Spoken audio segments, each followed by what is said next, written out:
మహాశివరాత్రి సందర్భంగా పల్నాడు జిల్లా కోటప్ప కొండకు పెద్ద ఎత్తున భక్తులు తరలివచ్చారు. చేదుకో కోటయ్య చేదుకో ఆదుకో కోటయ్య ఆదుకో అంటూ త్రికోటేశ్వర స్వామిని స్మరించుకుంటున్నారు. బ్రహ్మోత్సవాల సందర్భంగా రాత్రి వేళ విద్యుత్ దీప కాంతుల్లో ఆలయం మరింత సుందరంగా దర్శనమిస్తుంది. ఆధ్యాత్మిక వెలుగులు విరజిమ్ముతున్న కోటప్ప కొండ నుంచి మా correspondent Kothapalli Srinu latest updates అందిస్తారు. శ్రీను చెప్పండి, ఇక శివరాత్రి సందర్భంగా అయితే ఆలయాలు అయితే కిటకిటలాడుతున్నాయి. ప్రస్తుతం అక్కడ భక్తుల తాకిడి ఎలా ఉంది?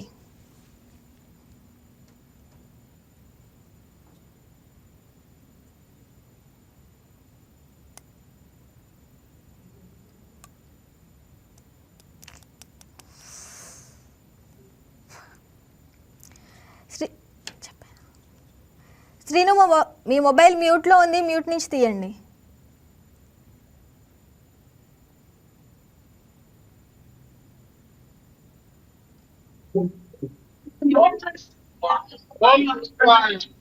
దసరాని మనం చూసుకున్నట్లయితే పల్నాడు జిల్లా కోటప్ప కొండలో మహాశివరాత్రి సందర్భంగా అయితే త్రికోటేశ్వర స్వామి దేవాలయానికి అయితే భక్తులు అయితే పోటెత్తుతున్నారు.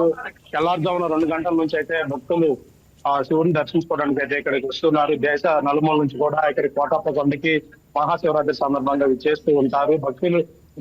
భక్తులకు ఎటువంటి అసౌకర్యం కలగకుండా కూడా కలెక్టర్ ఎస్పీ స్వయాన పరిశీలిస్తూ ఎక్కడ కూడా ఎటువంటి అసాంఘిక సంఘటనలు జరగకుండా కూడా చూసుకుంటున్నారు. ప్రస్తుతం మనం ఇక్కడ దేవాలయానికి వచ్చిన భక్తులతో అయితే ఉన్నాము, వారితో తెలుసుకున్నాం. బాబా, ఎక్కడి నుంచి వచ్చారు మీరు? సత్తెనపల్లి నుంచి వచ్చారు. 10 సంవత్సరాలు ఉంటారా? అంటే ప్రభుత్వం వాళ్ళు ఎలాంటి ఏర్పాట్లు చేశారు భక్తుల కోసం?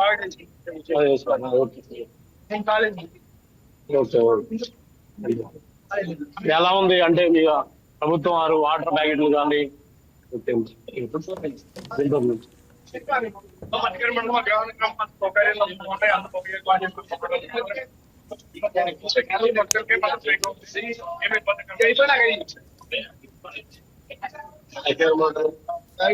అక్కడ నుంచి వచ్చారు.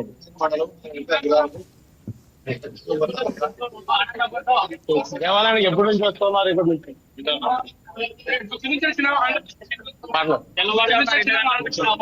ఓకే. ఇక్కడ సౌకర్యాలు ఎలా ఉన్నాయి ప్రభుత్వం వారు బట్టి? ఓకే.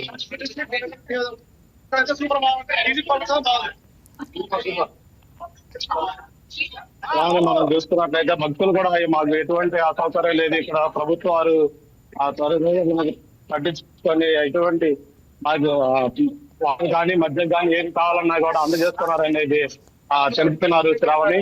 ఇక్కడ 2 గంటల నుంచి అయితే భక్తులు పోటెత్తున్నారు. పక్క ఉచితంగా అయితే ప్రజలకు మద్య పంపిణీ కూడా చేస్తున్నారు శ్రావణి. ఇక్కడ మనం చూసుకున్నట్లయితే అంటే ఎండకి వచ్చే భక్తుల కోసం కూడా మజ్జిగ అయితే ఏర్పాట్లు చేస్తున్నారు Shravani. Right Srinu, thanks for the updates.